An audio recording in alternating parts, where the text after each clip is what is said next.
Bus ಎಲ್ಲರಿಗೂ ನಮಸ್ಕಾರ, welcome back to Sagar stories. ಮಗ್ಗ BCCI ಆರ್ಗನೈಸ್ ಮಾಡಿದಂತ ನಮನ್ ಅವಾರ್ಡ್ಸ್ ಅಲ್ಲಿ ಯಾರ್ಯಾರಿಗೆ ಯಾವ ಅವಾರ್ಡ್ ಸಿಕ್ಕಿದೆ ಅಂತ ಡೀಟೇಲ್ ಆಗಿ ನೋಡ್ಬಿಡೋಣ. ಬೇಗ ಅದಕ್ಕಿಂತ ಮುಂಚೆ ಚಾನಲ್ಗೆ ಸಬ್ಸ್ಕ್ರೈಬ್ ಹಾಕೊಂಡ್ರೆ ಬೇಗ ಸಬ್ಸ್ಕ್ರೈಬ್ ಹಾಕೊಂಡು ಗಂಟೆ ಹೊಡೆಯೋದು ಮಾತ್ರ ಮರಿಬೇಡಿ. 6 ಗಂಟೆಯಿಂದ ಲೈವ್ ಜಿಯೋ ಸಿನಿಮಾದಲ್ಲಿ ಹೋಗ್ತಾ ಇತ್ತು. ಅರೌಂಡ್ 1.5 ಅವರ್ ಅವಾರ್ಡ್ಸ್ಗಳನ್ನ ಕೊಟ್ಟರು. ಸೊ ಇವರಿಗೆಲ್ಲ ಕೊಟ್ಟಾದ ಮೇಲೆ ಗೊತ್ತಾಯ್ತು ಈ ಪಾರ್ಟಿ ಜನಕ್ಕೆ ಅವಾರ್ಡ್ಸ್ ಕೊಟ್ರ ಗುರು ಅಂತ. ಯಾಕಂದ್ರೆ ಲಾಸ್ಟ್ ಅವಾರ್ಡ್ಸ್ ಈ ತರ ಅವಾರ್ಡ್ಸ್ನ ಆರ್ಗನೈಸ್ ಮಾಡಿದ್ದು BCCI 2020 ಅಲ್ಲಿ, ಅದಾದ್ಮೇಲೆ 2024 ಅಲ್ಲಿ ಆರ್ಗನೈಸ್ ಮಾಡ್ತಾ ಇರುವಂತದ್ದು. ಅಲ್ಲಿಂದ ಇಲ್ಲಿಗೆ ಯಾವುದೇ ಅವಾರ್ಡ್ಸ್ ನ ಕೊಟ್ಟಿಲ್ಲ. ಸೊ ಅದರದೆಲ್ಲ ಸೇರ್ಕೊಂಡು ಇವಾಗ ಅವಾರ್ಡ್ ನ ಕೊಟ್ಟಿದ್ದಾರೆ. 2019 ಇಂದ ಹಿಡ್ಕೊಂಡು 2023 ವರ್ಗು ಅವಾರ್ಡ್ಸ್ ನ ಕೊಟ್ಟಿದ್ದಾರೆ. 2019, 2020 ಅದೊಂದು ವರ್ಷದಾಯ್ತು ಅಂದ್ರೆ 2021, 2022 ಇದೊಂದು ವರ್ಷದ್ದು, 2022 ಇಂದ 2023 ವರ್ಗು ಇದೊಂದು ವರ್ಷದ್ದು. ಸೊ ಟೋಟಲ್ ಆಗಿ ಅರೌಂಡ್ 3 ವರ್ಷಕ್ಕೆ ಈ ಅವಾರ್ಡ್ಸ್ ಗಳನ್ನ ಕೊಟ್ಟಿದ್ರೆ 3 ವರ್ಷಕ್ಕೆ ಮಾಡಬೇಕು ಅಂತ ಅನ್ಕೊಂಡಿದ್ದಾರೆ ಅಂತ ಕಾಣಿಸುತ್ತೆ. ನೆಕ್ಸ್ಟ್ ಅದು ಯಾವಾಗ ಆಗುತ್ತೆ ಅಂತ ಗೊತ್ತಿಲ್ಲ. ಪ್ರಾಬಬ್ಲಿ 2027 ಅಥವಾ 26 ಅಲ್ಲಿ ಆಗುವಂತ ಸಾಧ್ಯತೆ ಇದೆ. ಓಕೆ, ಇವಾಗ ಬರೋಣ. ನಾನು ಡೊಮ್ಯಾಸ್ಟಿಕ್ ಬಗ್ಗೆ ಜಾಸ್ತಿ ಮಾತಾಡೋದಕ್ಕೆ ಹೋಗಿದ್ರೆ, ಡೊಮ್ಯಾಸ್ಟಿಕ್ ಅಲ್ಲಿ ಅವ್ರಿಗೆ ಕೂಚ್ ಬಿಹಾರಿ ಟ್ರೋಫಿ, ಆ ಟ್ರೋಫಿ ಈ ಟ್ರೋಫಿ ಅಂತ ಚಿಕ್ಕ ಅವ್ರಿಗೆಲ್ಲ ಕೊಟ್ಟಿದ್ದಾರೆ. ಆ ಅವಾರ್ಡ್ಗಳು ನಮಗೆ ಗೊತ್ತಿರೋದಿಲ್ಲ, ಪ್ಲೇಯರ್ಸ್ಗಳು ನೀವು ನೋಡೋ ಕೂಡ ಇರೋದಿಲ್ಲ. ಚಿಕ್ಕ ಟ್ರೋಫಿನ ಅಂಡರ್ 19 ಪ್ಲೇಯರ್ಸ್ ಅದೆಲ್ಲ. ಸೊ ಅವ್ರಿಗೂ ಕೂಡ ಅವಾರ್ಡ್ಗಳನ್ನ ಕೊಟ್ಟಿದ್ದಾರೆ. ಇವ್ರು ಮಸ್ತಾಗಿ ಪರ್ಫಾರ್ಮ್ ಮಾಡಿದ್ರೆ, ಅವ್ರು ಮಸ್ತಾಗಿ ಪರ್ಫಾರ್ಮ್ ಮಾಡಿದೆ ಅಂತ. ನಾನು ಸ್ಟಾರ್ಟಿಂಗ್ ಫ್ರಮ್ ಸ್ಟ್ಯಾಂಡರ್ಡ್ ಲೆವೆಲ್ ಒಂಥರ ಪ್ರೊಫೆಷನಲ್ ಲೆವೆಲ್ ಹೈಯರ್ ಫಾರ್ಮೆಟ್ ಅಲ್ಲಿ ಹೋಗ್ಬಿಡೋಣ. ರಣಜಿ ಟ್ರೋಫಿಯಿಂದ ಹೋಗ್ಬಿಡೋಣ. ರಣಜಿ ಟ್ರೋಫಿಲಿ ಮಸ್ತ್ ಪರ್ಫಾರ್ಮೆನ್ಸ್, ಹೈಯೆಸ್ಟ್ ವಿಕೆಟ್ ಟೇಕರ್ 2019 ಇಂದ 2020 ಅದು ಜಯದೇವ್ ಉನಾದ್ಕಂಡ್ ಮಸ್ತ್ ಪರ್ಫಾರ್ಮೆನ್ಸ್ ನ ಕೊಟ್ಟಿರೋದಕ್ಕೋಸ್ಕರ ಅವರಿಗೆ ಈ ಅವಾರ್ಡ್ ಹೋಗಿದೆ, ಹೈಯೆಸ್ಟ್ ವಿಕೆಟ್ ಟೇಕರ್ ಅಂತ. ಆಮೇಲೆ ಶಾಮ್ಸ್ ಮುಲಾನಿ ಅವರಿಗೆ ಹೋಗಿದೆ 2021 ಇಂದ 2022ಗೆ. ಆಮೇಲೆ ಸ್ಯಾಕ್ಸೇನ್ ಅವ್ರಿಗೆ ಹೋಗಿದೆ 3ನೇ ಅವಾರ್ಡು 2020 ಇಂದ 2023 ವರ್ಗೂ. ಆಮೇಲೆ ಹೈಯೆಸ್ಟ್ ರನ್ ಗೇಟರು ಅದು ಹೋಗಿದೆ ರಾಹುಲ್ ಅವರಿಗೆ 2019 ಇಂದ 2020 ಇದು ರಣಜಿ ಟ್ರೋಫಿ. ಸರ್ಫರಾಜ್ ಖಾನ್ 21 ಇಂದ 22 ಅವರು ಕೂಡ ಮಸ್ತಾಗಿ ಪರ್ಫಾರ್ಮ್ ಮಾಡಿದ್ರು. ಮಯಾಂಕ್ ಅಗರ್ವಾಲ್ 22 ಇಂದ 23ಗೆ ಮಯಾಂಕ್ ಅಗರ್ವಾಲ್ಗೆ ಅವಾರ್ಡ್ ಹೋಗಿದೆ. ಮಯಾಂಕ್ ಇನ್ಫ್ಯಾಕ್ಟ್ 2 ಅವಾರ್ಡ್ ಸಿಕ್ಕಿದೆ ಅಂತ ಕಾಣಿಸುತ್ತೆ. ಸೊ ಓಕೆ, ಲಿಮಿಟೆಡ್ ಓವರ್ ಫಾರ್ಮೇಟ್ಗೆ ಬಂದ್ಬಿಡೋಣ. ಇವಾಗ ಲಾಲ್ ಅಮರ್ನಾಥ್ ಅವಾರ್ಡ್ಸ್ ಅಂತ ಇದ್ರ ಹೆಸರು. ಬಾಬಾ ಅಪರಂಜಿತ್ ಅವರಿಗೆ ಆಲ್ರೌಂಡರ್ ಬೆಸ್ಟ್ ಆಲ್ರೌಂಡರ್ ಅವಾರ್ಡ್ ಆಗಿದೆ for the best allrounder in domestic limited over format ಅಲ್ಲಿ. ಅದು 2019 ಇಂದ 2020 ವರೆಗೂ. ನಿಮಗೆ ಡೊಮ್ಯಾಸ್ಟಿಕ್ ಬಗ್ಗೆ ಅಷ್ಟೊಂದು ಕ್ಯೂರಿಯಾಸಿಟಿ ಇರಲ್ಲ, ನನಗೆ ಗೊತ್ತು. RR ಧವನ್ ಅವರಿಗೆ ಒಂದು ಸಿಕ್ಕಿದೆ. ರಿಷಿ ಧವನ್ ಅವರಿಗೆ 2020 ಇಂದ 2021, ಆಮೇಲೆ 21 ಇಂದ 2022 ಈ ಥರ ಅವಾರ್ಡ್ ಸಿಕ್ಕಿದೆ. ಆಮೇಲೆ ಬೆಸ್ಟ್ ಆಲ್ರೌಂಡರ್ 2022 ಇಂದ 2023 ವರೆಗೂ ರಿಯಾನ್ ಪರಾಗ್ ಅವರಿಗೆ ಸಿಕ್ಕಿದೆ. ಅಸ್ಸಾಮಿಗೆ ಮಸ್ತಾಗಿ ಪರ್ಫಾರ್ಮ್ ಮಾಡಿದ್ದಾರೆ ಅಂತ. ನಿಮಗೆ ಕ್ಯೂರಿಯಾಸಿಟಿ ಇರಲ್ಲ, ಗೊತ್ತು, ಆದರೂ ಕೇಳಿಸ್ಕೊಳ್ಳಿ. ಜಾಸ್ತಿ ಕುಯ್ಯಕ್ಕೆ ಹೋಗಲ್ಲ. ಬೆಸ್ಟ್ ಆಲ್ರೌಂಡರ್ ಇನ್ ರಣಜಿ 3 ಇಯರ್ ಗೊತ್ತಾನೆ ನಿಮಗೆ. ಇವ್ರಿಗೆ ಮುರಾ ಸಿಂಗ್ ಅಂತ ಒಬ್ರಿಗೆ ಸಿಕ್ಕಿದೆ. ಆಮೇಲೆ ಮುಲಾನಿ ಶಮ್ಸ್ ಮುಲಾನಿಗೆ ಸಿಕ್ಕಿದೆ. ಆಮೇಲೆ ಸರಾನ್ಶಿಗೆ ಸಿಕ್ಕಿದೆ. ಸೊ ಓಕೆ, ನೆಕ್ಸ್ಟಿಗೆ ಹೋಗ್ಬಿಡೋಣ. ಮೇನ್ ಅಲ್ವಾ ನಿಮಗೆ ಬೇಕಾಗಿರೋದು best performance in BCCI domestic tournaments. Mumbai ಅವರು ಗೆದ್ದಿದ್ದಾರೆ. ಮುಂಬೈ ಇಂಡಿಯನ್ಸ್ ಅಲ್ಲ, ಮುಂಬೈ ಅವರು ಡೊಮ್ಯಾಸ್ಟಿಕ್ ಅಲ್ಲಿ ಗೆದ್ದಿದ್ದಾರೆ 2019 ಇಂದ 2020ಗೆ. ಆಮೇಲೆ ಮಧ್ಯಪ್ರದೇಶ 2021 ಇಂದ 22 ವರೆಗೂ ಗೆದ್ದಿದ್ದಾರೆ. ಆಮೇಲೆ ಸೌರಾಷ್ಟ್ರದವ್ರು ಲಾಸ್ಟ್ ಇಯರ್ ಅಂತೂ ಮಸ್ತ್ ಪರ್ಫಾರ್ಮೆನ್ಸ್ ನ ಕೊಟ್ಟಿರು. ಲಾಸ್ಟ್ ಇಯರ್ ಜೊತೆಗೆ ಲಾಸ್ಟ್ ಇಯರ್ ಎಲ್ಲ ಮಸ್ತ್ ಪರ್ಫಾರ್ಮೆನ್ಸ್ ಸೌರಾಷ್ಟ್ರ ಅಂತೂ ಸಾರಿ ಕೊಡಲೇಬೇಕಾಗಿತ್ತು, ಕೊಟ್ಟಿದ್ದಾರೆ ಅಷ್ಟೇ ಮಗ. ಬೆಸ್ಟ್ ಅಂಪೈರ್ಸ್ ಡೊಮ್ಯಾಸ್ಟಿಕ್ ಫಾರ್ಮೆಟ್ ಅಲ್ಲಿ, ಡೊಮ್ಯಾಸ್ಟಿಕ್ ಅಲ್ಲಿ ಯಾರು ಬೆಸ್ಟ್ ಅಂಪೈರ್ಸ್ ಅಂತ ಅನಂತ ಪದ್ಮನಾಭನ್ಗೆ ಹೋಗಿದೆ 2019 ಇಂದ 2020ಗೆ. ಆಮೇಲೆ ವೃಂದ ಅವರಿಗೆ ಸಿಕ್ಕಿದೆ 20 ಇಂದ 21ಗೆ. 21 ಇಂದ 22 ಜಯರಾಮನ್ ಅವರಿಗೆ ಸಿಕ್ಕಿದೆ. ಆಮೇಲೆ ರೋಹನ್ ಪಂಡಿತ್ ಅವರಿಗೆ ಸಿಕ್ಕಿದೆ 22 ಇಂದ 23. ಅಂಪೈರ್ಸ್ ನಿಮಗೆಲ್ಲ ಏನು ಬೇಕಿಲ್ಲ, ಇವಾಗಿಂದ ಸ್ಟಾರ್ಟ್ ಆಗುತ್ತೆ ನೋಡಿ. ಹೈಯೆಸ್ಟ್ ವಿಕೆಟ್ ಟೇಕರ್ಸ್ ಇನ್ ODI ವುಮೆನ್ಸ್.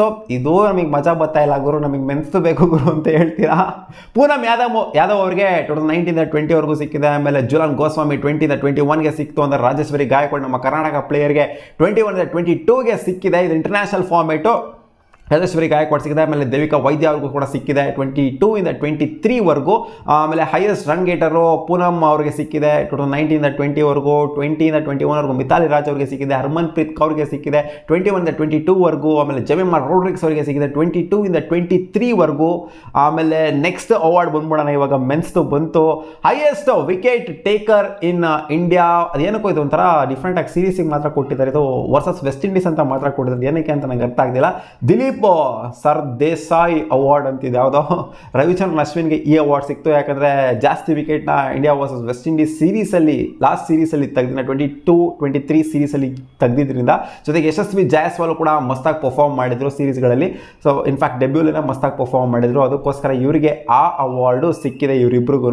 ಆಮೇಲೆ next women cricketers best international debut Priya ಅವರಿಗೆ ಸಿಕ್ಕಿದೆ. ಪ್ರಿಯಾ ಪುನಿಯಾ ಅವರಿಗೆ 2019-20. ಆಮೇಲೆ ಶಫಾಲಿ ವರ್ಮಾ ಅವರಿಗೆ 2021ಗೆ ಸಿಕ್ಕಿದೆ. ಎಲ್ಲ ನೋಡ್ಕೊಂಡೆ ಮಾತಾಡ್ತಾ ಇದ್ದೀನಿ. ಶಫಾಲಿ ವರ್ಮಾ ಅವರಿಗೆ ಸಿಕ್ಕಿದೆ ಅಲ್ವಾ. ಓಕೆ, ಆಮೇಲೆ ಮೇಘನಾ ಅವರಿಗೆ ಸಿಕ್ಕಿದೆ 21 ಇಂದ 22ಗೆ. ಆಮೇಲೆ ಅಮನ್ಜೋತ್ ಕೌರ್ ಅವ್ರಿಗೆ 22 ಇಂದ, ನನಗೆ ಹೆಸರುಗಳು ಪ್ರೊನೌನ್ಸ್ ಮಾಡದೆ ಮರ್ತೋಗ್ತಾ ಇದ್ದೀನಿ ಇವ್ರ ಹೆಸರುಗಳನ್ನ ನೋಡ್ತಿತ್ತು ಅಂತಂದರೆ 23ವರೆಗೂ ಸಿಕ್ಕಿದೆ. ಇವಾಗ ಮೆನ್ಸಿಗೆ ಬಂದ್ಬಿಡೋಣಾಗಿರೋ ಬೆಸ್ಟ್ ಡೆಬ್ಯೂ ಮಾಯಕ್ ಅಗರ್ವಾಲ್ಗೆ ಇನ್ನೂ ಒಂದು ಅವಾರ್ಡ್ ಸಿಕ್ತು ಅಂತ ಹೇಳಿದಲ್ಲ, ಅದು ಈ ಅವಾರ್ಡಿನ ಮಗ 2019 ಇಂದ 20 ಅವರು ಬೆಸ್ಟ್ ಡೆಬ್ಯೂ ಅಂತ ಅವಾರ್ಡ್ನ ಕೊಟ್ಟಿದ್ದಾರೆ. ಅಕ್ಷರ್ ಪಟೇಲ್ ಕೂಡ ಬೆಸ್ಟ್ ಡೆಬ್ಯೂ ಅವಾರ್ಡ್ ಸಿಕ್ಕಿದೆ. ಇಯರೆಲ್ಲ ಮೆನ್ಷನ್ ಮಾಡ್ಕೋಗಲ್ಲ, ನೋಡ್ಕೊಬಿಡಿ. ಶ್ರೇಯಸ್ ಕೂಡ ಡೆಬ್ಯೂಲಿನೇ ಟೆಸ್ಟಲ್ಲಿ ಮಸ್ತಾಗಿ ಪರ್ಫಾರ್ಮ್ ಮಾಡೋ ಸೆಂಚುರಿನ ಕೂಡ ಗಳಿಸಿದ್ರು, ಅದಕ್ಕೋಸ್ಕರ ಅವ್ರಿಗೂ ಕೂಡ ಬೆಸ್ಟ್ ಡೆಬ್ಯೂ ಅಂತ ಕೊಟ್ಟಿದ್ದಾರೆ. ಯಶಸ್ವಿ ಜಯಸ್ವಾಲ್ ಕೂಡ ಮಸ್ತಾಗಿ ಆಗ್ಬಿಟ್ಟು ಸೆಂಚುರಿನ ಗಳಿಸಿದ್ರು, ಅದಕ್ಕೂ ಕೂಡ ಇವ್ರಿಗೆ ಯಶಸ್ವಿ ಜಯಸ್ವಾಲ್ಗೆ ಇನ್ಫ್ಯಾಕ್ಟ್ ಇವ್ರಿಗೂ 2 ಅವಾರ್ಡ್ ಬಂದಿದೆ ಜಯಸ್ವಾಲ್ ಅವ್ರಿಗೆ. ಆಮೇಲೆ ನೆಕ್ಸ್ಟ್ ಅವಾರ್ಡ್ ಹೋಗ್ಬಿಡೋಣಾಗಿರೋ ಬೆಸ್ಟ್ ಇಂಟರ್ನ್ಯಾಷನಲ್ ಕ್ರಿಕೆಟರ್ ವುಮೆನ್ಸ್ 2019-20 ಆಮೇಲೆ 22-23 ದೀಪ್ತಿ ಶರ್ಮಾಗೆ 2 ಅವಾರ್ಡ್ ಬಂದಿದೆ. 2019 ಇಂದ 20ವರೆಗೂ ಕೂಡ ಇವರೇ ಬೆಸ್ಟ್ ಕ್ರಿಕೆಟರ್ ಅಂತ 2 ವರ್ಷದ ಅವಾರ್ಡ್ ಇವ್ರೊಬ್ರಿಗೇನೇ ಬಂತು. ಇಲ್ಲಿ ಗ್ಯಾಪಲ್ಲಿ ಇನ್ನೂ ಒಂದು ಅವಾರ್ಡ್ ತೊಗೊಂಡ್ರು, ಸ್ಮೃತಿ ಮಂದನ ಅವಾರ್ಡ್ 2021 to 2022, ಜೊತೆಗೆ 2020 ಇಂದ 2021 ಇವ್ರಿಗೂ 2 ವರ್ಷದ ಅವಾರ್ಡ್ ಬಂದಿದೆ ಸ್ಮೃತಿ ಮಂದನ ಅವರಿಗೆ. ಓಕೆ, ಖುಷಿ ವಿಚಾರ ನಮ್ಮ RCBಗೆ. ಬಟ್ ಇವ್ರಿಗೆ ಬಂದಿರೋದು 23 ಅಲ್ಲ 22ಗೆ. ಇವಾಗ ರೀಸೆಂಟಾಗಿ ಏನು ಅಂತ ಪುಡಾಂಗ್ ಥರ ಏನು ಕಾಣಿಸ್ತಿಲ್ಲ. ಓಕೆ, ನೋಡೋಣ, ನಮ್ಮ RCBಗೆ ಚೆನ್ನಾಗಿ ಆಡ್ತಾರೆ ಅಂತ ಅನ್ಕೊಳ್ಳೋಣ ಅಷ್ಟೇ, ಹೋಪ್ಸ್ ಮೇಂಟೈನ್ ಮಾಡೋಣ ಅಷ್ಟೇ. ಮೆನ್ಸ್ಗೆ ಬರೋಣ. ಈಗ ಬೆಸ್ಟ್ ಕ್ರಿಕೆಟರ್ 2019 ಇಂದ 2020 ವರ್ಗೂ ಯಾರು ಅಂತಂದರೆ ಅದು ಮೊಹಮ್ಮದ್ ಶಮಿ ಅವರು. ಯಾಕಂದರೆ ಅವಾಗ ಮಸ್ತಾಗಿ ಪರ್ಫಾರ್ಮ್ ಮಾಡಿದ್ರು, ಅದಕ್ಕೋಸ್ಕರ ಕೊಟ್ಟಿದ್ದಾರೆ. ಅವಾಗಲೇ ಕೊಡಬೇಕಾಗಿರೋ ಅವಾರ್ಡ್ನ ಇವಾಗ ಕೊಡ್ತಾ ಇದ್ದಾರೆ ಅಷ್ಟೇ. ಆಮೇಲೆ ರವಿ ಅಶ್ವಿನ್ ಅವ್ರಿಗೆ 20 ಇಂದ 21 ಅವ್ರಿಗೆ ಅವಾರ್ಡ್ ಕೊಟ್ಟಿದ್ದಾರೆ best cricketer of the year ಅಂತ.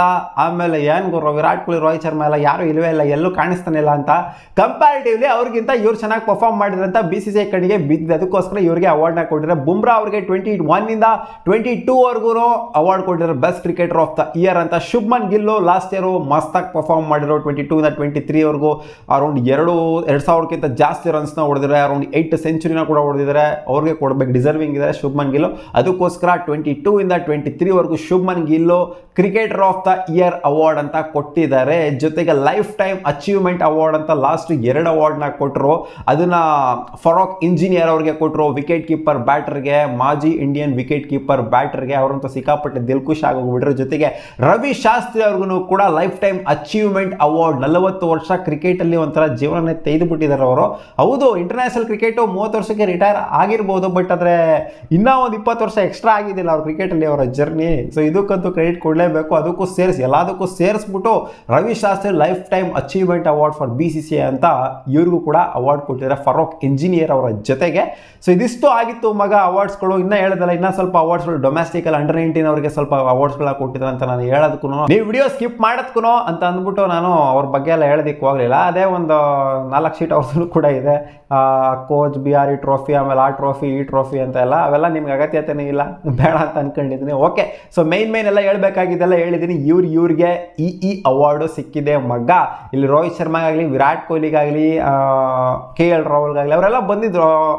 ರೋಹಿತ್ ಶರ್ಮಾ, KL ರಾಹುಲ್ ಎಲ್ಲ ಇಂಡಿಯನ್ ಟೀಮ್ ಏನಿತ್ತು ಅಂದರೆ ಇವಾಗ CS ಬಂದಿಲ್ಲ, ಅಲ್ಲಿ ಇಂಡಿಯನ್ ಟೀಮ್ ಏನಿತ್ತು, KS ಭರತ್, ಎಲ್ಲರೂ ಕೂಡ ಎಲ್ಲ ಪ್ಲೇಯರ್ಸ್ಗಳು ಕೂಡ ಬಂದಿದ್ರು. ಇನ್ಫ್ಯಾಕ್ಟ್ ಅವಾರ್ಡ್ ಬರದೇ ಇದ್ದಂಥವರೆಲ್ಲ ಬಂದಿದ್ರಲ್ಲಿ. ಸೊ ಏನಕ್ಕೆ ಅಂತಂದರೆ ಇನ್ವೈಟ್ ಮಾಡಿರ್ತಾರೆ, ಅದಕ್ಕೋಸ್ಕರ ಬಂದಿರ್ತಾರೆ ಅಷ್ಟೇ. ಅಲ್ಲಿ ಬಂದವ್ರಿಗೆಲ್ಲ ಅವಾರ್ಡ್ ಸಿಕ್ಬಿಟ್ಟಿದೆ ಅಂತಂದರೆ ಅದು ಸುಳ್ಳು. ಬಂದವ್ರಿಗೆಲ್ಲ ಅವಾರ್ಡ್ ಸಿಕ್ಕಿಲ್ಲ, ಆಯಿತಾ. ಸಿಗೋಣ ಮುಂದಿನ ವಿಡಿಯೋದಲ್ಲಿ. ವಿಡಿಯೋ ಇಷ್ಟ ಲೈಕ್ ಮಾಡ್ಕೊಳ್ಳಿ, ನಮ್ಮ ಯೂಟ್ಯೂಬ್ ಚಾನಲ್ ಸಬ್ಸ್ಕ್ರೈಬ್ ಆಗಿಲ್ಲ, ಸಬ್ಸ್ಕ್ರೈಬ್ ಕೂಡ ಆಗಬಹುದು. ಸಿಗೋಣ, ಬುಬಾ.